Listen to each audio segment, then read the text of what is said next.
ఇప్పుడు next ports ప్రధానంగా కనిపిస్తున్నాయి. లాహోర్ పోర్ట్ పైన లిటరల్లీ దాడి చేయగలగడం అనేది చాలా కరాచీ పోర్ట్ పైన దాడి చేయగలగడం అనేది ఒక ప్రధానమైన అంశం. ఐఎన్ఎస్ విక్రాంత్ కదులుతోంది, దానిపైన లైట్ వార్ వెహికల్స్ని సిద్ధం చేయగలుగుతున్నారు అంటే భారత్ స్థాయి కరాచీ పోర్ట్ పైన మనం చూస్తున్నాం. ఏం జరిగింది అనేది కూడా ఆ దాడి మనకు క్లియర్ కట్గా కనిపిస్తోంది. సార్ డెఫినెట్గా కరాచీ పోర్ట్ అనేటువంటిది స్ట్రాటజికల్గా చాలా ఇంపార్టెంట్ పోర్ట్. ఎందుకంటే కరాచీ పోర్ట్ నుంచి వాళ్ళు యుద్ధ నౌకల ద్వారా అక్కడ నుంచి డైరెక్ట్గా పాకిస్తాన్కి సంబంధించినటువంటి ఫ్లైట్స్ ఏవైతే ఉన్నాయో పాకిస్తాన్కి సంబంధించినటువంటి యుద్ధ విమానాలు అక్కడ నుంచి లాంచ్ అయ్యేటువంటి అవకాశం ఉంది. At the same time fuelling కూడా ఆ ప్రాంతం నుంచి జరుగుతుంది. కాబట్టి 1971లో కూడా మనం ఫస్ట్ టైం కరాచీ పోర్ట్ మీద అటాక్ చేయడం జరిగింది. సో ఇప్పుడు కూడా కరాచీ పోర్ట్ స్ట్రాటజికల్గా వాళ్ళకి ఇంపార్టెంట్ కాబట్టి మనం చాలా వరకు డ్యామేజ్ చేసాము అనేటువంటి విజువల్స్ మనకు వస్తున్నాయి. బట్ స్టిల్ కరాచీ పోర్ట్ ఎంతవరకు ఆపరేషనల్గా ఉంది అనేటువంటిది కూడా చూడాలి. ఒకటి పాకిస్తాన్కి సంబంధించినటువంటి ఒక కీలకమైనటువంటి పోర్టు. సో మన అరేబియన్ సీలో మన డామినెన్స్ చాలా క్లియర్గా ఉంది.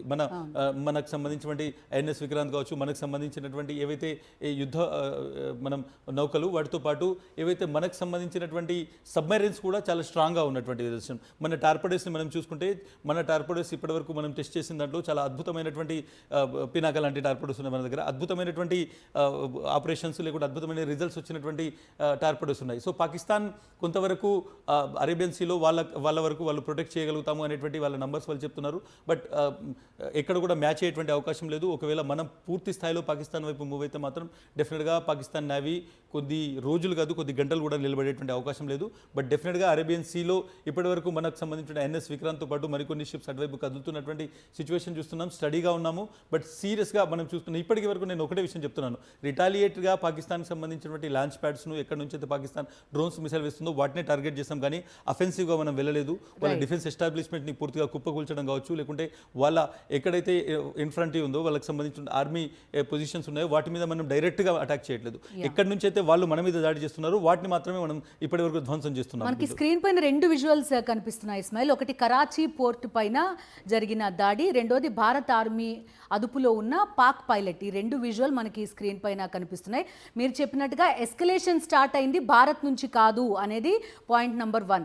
నిన్న మన విదేశాంగ కార్యదర్శి చెప్పిన మాట కూడా ఇదే. ఎందుకంటే పహల్గామ్ ఘటనతోటి మొట్టమొదటి ఎస్కలేషన్ అనేది స్టార్ట్ అయింది, ఉద్రిక్తత మొదలు పెట్టింది పాకిస్తాన్.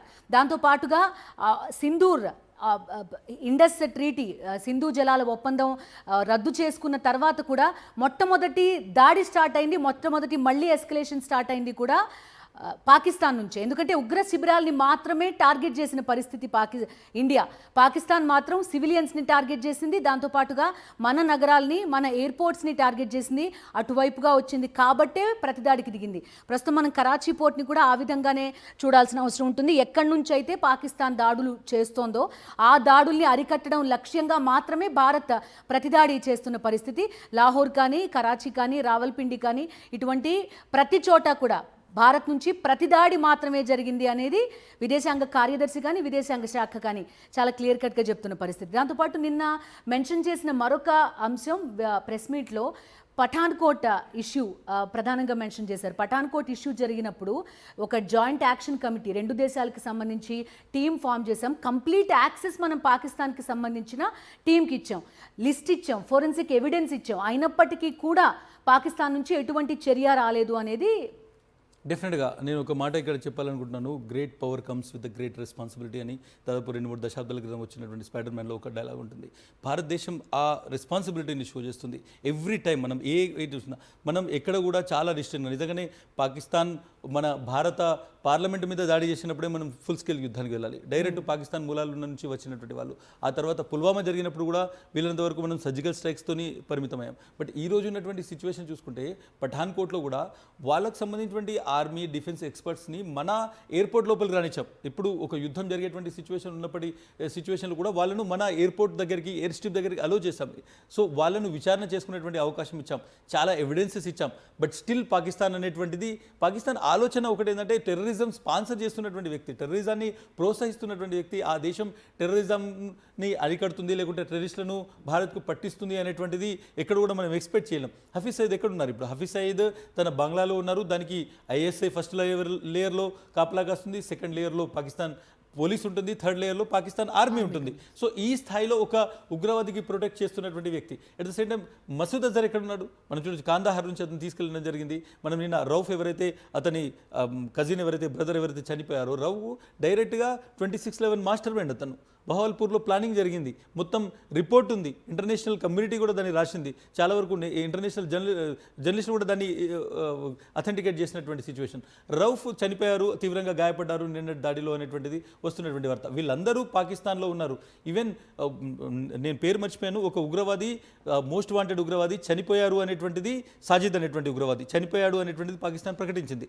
ఇంటర్నేషనల్ కమిటీ ముఖ్యంగా అమెరికా నుంచి యూరోపియన్ కంట్రీస్ లేదు, మీ పాకిస్తాన్లో ఉన్నాడు అని విపరీతమైన ప్రెషర్ చేసిన తర్వాత ఆల్ ఆఫ్ సడన్ అతను బతికొచ్చాడు, అతన్ని పాకిస్తాన్ తర్వాత మేము అరెస్ట్ చేశామని చూపెట్టి జైల్లో పెట్టామని చెప్తుంది. సో ఒక మనిషి కంప్లీట్ గా ఉగ్రవాదుల్ని ప్రోత్సహించి తన గడ్డ పైన పెంచి పోషించింది పాకిస్తాన్. డెఫినెట్గా. కానీ దాని ప్రతిసారి కూడా మేమేం చేయట్లేదు, మేమే విక్టిమ్స్ అనే ఒక కార్డ్ ప్లే చేసే పరిస్థితి పాకిస్తాన్ నుంచి ఉంది. ఒక్క నిమిషం ఇస్మాయిల్, మళ్ళీ మీతో జాయిన్ అవుతాను. ఇండియా గర్జించింది. ఇండియా గర్జిస్తే, ఇండియాకి కోపం వస్తే, ఇండియా కనుక డిసైడ్ అయితే దాడి ఎలా ఉంటుందో ప్రపంచం ప్రత్యక్షంగా చూసింది. ఆపరేషన్ సింధూర్ 2.0 తర్వాత సైలెంట్గా ఉన్న భారత్ని రెచ్చగొట్టింది పాకిస్తాన్. సైలెంట్గా ఉండకుండా రెచ్చగొట్టిన పాక్కి భారత్ వైలెంట్గా సమాధానం చెప్పింది. భారత్ రంగంలోకి దిగితే ఎలా ఉంటుందో ఆయుధాలతో సమాధానం ఇచ్చింది. పాక్ని చీపురు పుల్లతో తీసేస్తూ భారత త్రివిధ దళాలు విరుచుకుపడ్డాయి. లాహోర్, రావల్పిండి, సియాల్కోట్, పెషావర్, ఇస్లామాబాద్, కరాచీ టార్గెట్గా భారత త్రివిధ దళాలు సమరశంఖం పూరించాయి. అరేబియా సముద్రంలో ఐఎన్ఎస్ విక్రాంత్ రేసు గుర్రమై కరాచీ సీపోర్ట్ మీద విరుచుకుపడింది. పాకిస్తాన్ కన్ను మూసి తెరిచేలోపు భారత్ తనేంటో చెప్పింది. మాతో పెట్టుకుంటే మసైపోతారనే విధంగా పాక్కి సత్తా చూపించింది. బలూచిస్తాన్ ప్రావిన్స్లోని ఒల్మారా సీపోర్ట్ పై ఐఎన్ఎస్ విక్రాంత్ మిసైల్స్ వర్షం కురిపించింది. భారత్ దాడిని తట్టుకోలేక పాక్ ప్రధాని పారిపోయాడు.